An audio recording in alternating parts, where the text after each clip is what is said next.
Habari za wakati huu ndugu mwanafunzi wa kidato cha kwanza, TESEA app unakukaribisha katika somo la Kiswahili.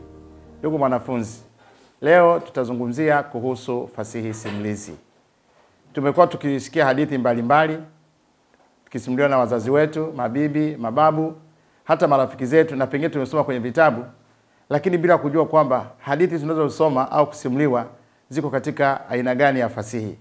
Somo lililopita tuliangalia fasihi kwa ujumla na tukaelezana kwamba tunazo aina kuu mbili za fasihi, ambayo ni fasihi simulizi na fasihi andishi. Maelezo hayakutolewa kuhusu maana ya fasihi simulizi. Hii kama nilivyosema katika somo lililopita, kimsingi fasihi ni moja, isipokuwa tunatofautisha fasihi hizi kutokana na namna zinavyowasilishwa. Fasihi inayowasilishwa kwa njia ya masimulizi ya mdomo na vitendo, basi hiyo tunaita fasihi simulizi, na ile ambayo inawasilishwa kwa njia ya maandishi tunaita fasihi andishi. Somo letu la leo linahusu fasihi simulizi.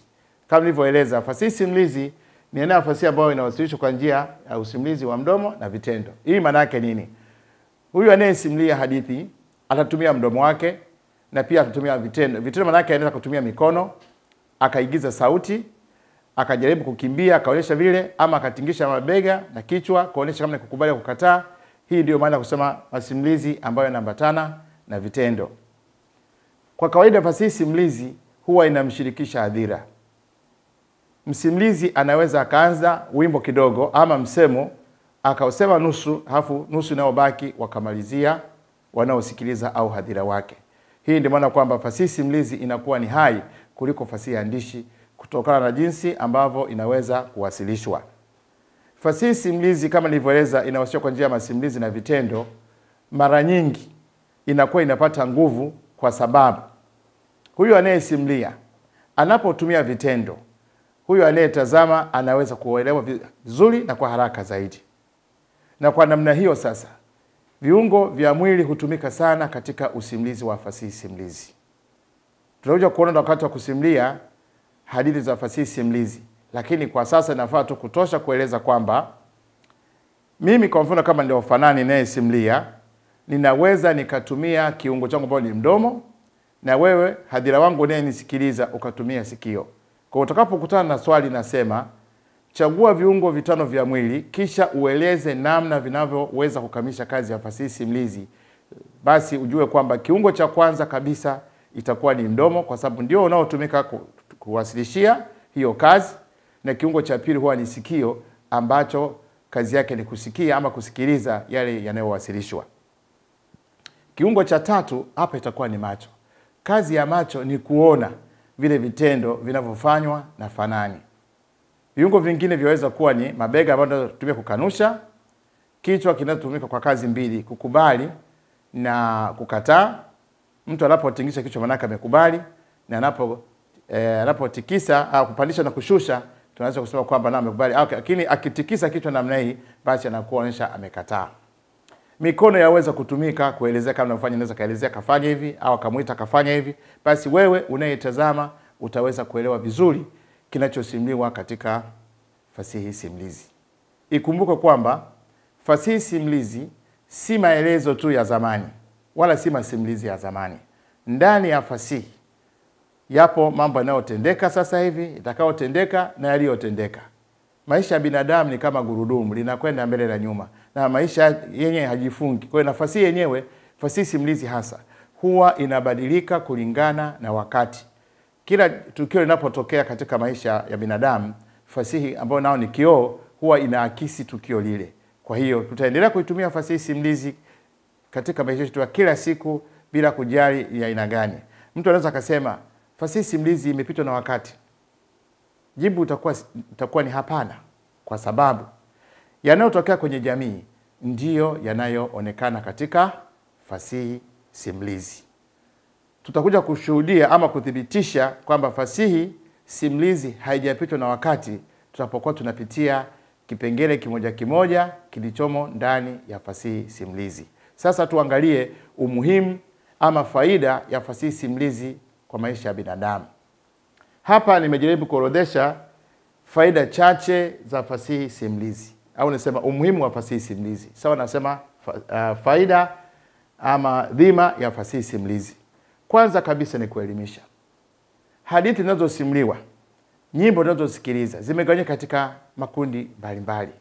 Zipo zinazotoa taarifa fulani, zipo zinazoelekeza jambo fulani lifanyike au sifanyike jambo fulani, zipo zinazokataza, zipo zinazotia moyo. Kwa hiyo utaona kwamba fasihi simulizi bado ina umuhimu wa kutoa elimu kwa hadhira wake. Kwa hiyo faida ya kwanza, umuhimu wa kwanza ni kuelimisha jamii.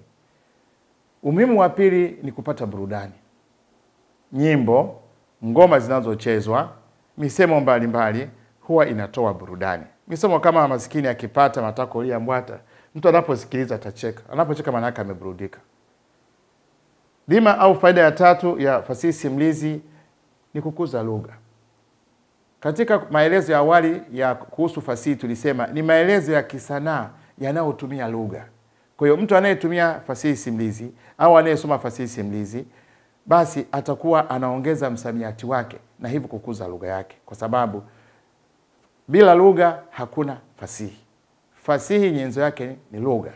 Kwa hiyo ili fasihi iwepo na lugha itakuwepo. Kwa hiyo moja kwa moja mtu anayetumia fasihi anaongeza msamiati wake na anakuza sarufi ya lugha husika.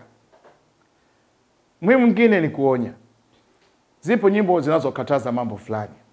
Zipo hadithi ambazo zinaelekeza watu wasifanye jambo fulani, ama zinakemea mila na desturi potofu. Kwa hiyo utaona kwamba kwa kupitia kazi hizi ama vipera hivi vya fasihi simulizi, jamii inapata kuonywa na kukatazwa kuhusu kufanya mambo yasiyostahili katika jamii. Vile vile zipo kazi za fasihi simulizi zinazohamasisha utendaji wa kazi. Mfano, umuhimu wa kilimo, uwindaji. Ipata misemo, mbwa wa msasi mkali ni wakali pia.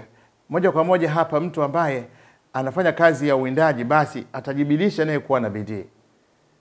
Maji hufuata mkondo katika malezi pia.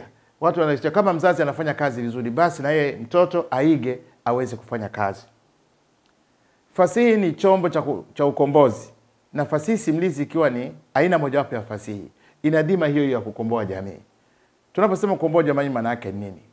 Zipo mila na desturi ambazo kwa sasa kwa kweli haziendani na maisha halisi ya jamii. Kwa hiyo hapa jamii inahitajika kuachana na vitu vile. Msanii aweza kutunga igizo, ama katunga wimbo, ama katunga hadithi, na ndani ya hadithi hiyo akaonesha madhara ya jambo lile. Hadhira watakao ipate kazi wataona hasara ya kuendekeza au kuendeleza jambo lile. Kwa hiyo wataamua kuacha, na wanapokuwa wameacha tunasema basi jamii imejikomboa. Mfano mzuri ni mila ya kukeketa wanawake. Tohara kwa wanawake si jambo zuri, kwa sababu madhara yake ni mengi kuliko faida. Kwa hiyo mtunzi aliyetunga mchezo huo wa kuigiza na akaonesha madhara kama haya, naamini moja kwa moja hao wanaotazama mchezo huo ama wanaosikiliza igizo lile wataweza kuachana na kitu kile. Kwa kufanya vile tayari ukombozi utakuwa umefanikiwa. Umuhimu mwingine ni kuendeleza na kuhifadhi utamaduni wa jamii. Utamaduni neno pana. Hii inahusisha mambo yote yanayofanywa na binadamu. Na kwa kuwa fasihi ni kioo kinachoakisi yanayoko katika jamii, basi jamii kwa kuendeleza kutumia fasihi simulizi kupitia nyimbo, maigizo, masimulizi, misemo mbalimbali itaweza kuendeleza tamaduni hizi kwa ajili ya vizazi mbalimbali vitakavyofuata. Kwa hiyo tutahitaji kuitumia fasihi simulizi mpaka hapo mwisho wa dunia utakapofika, kwa sababu maisha yetu yanategemea shughuli zetu tunazozifanya. Kwa hiyo ni vitu ambavyo huwezi kuvitenganisha, na fasihi simulizi ni sehemu ya maisha ya kila siku ya mwanadamu. Kwa hiyo tutahitaji kutumia fasihi simulizi. Kwa hiyo kama utaambiwa kusoma au kufundisha mwanafunzi wa sekondari fasihi simulizi ni kupoteza muda, basi ukanushe swali hilo na majibu yake yatakuwa ni haya. Umuelezee zile faida zilizopo ama zilizomo ndani ya fasihi simulizi.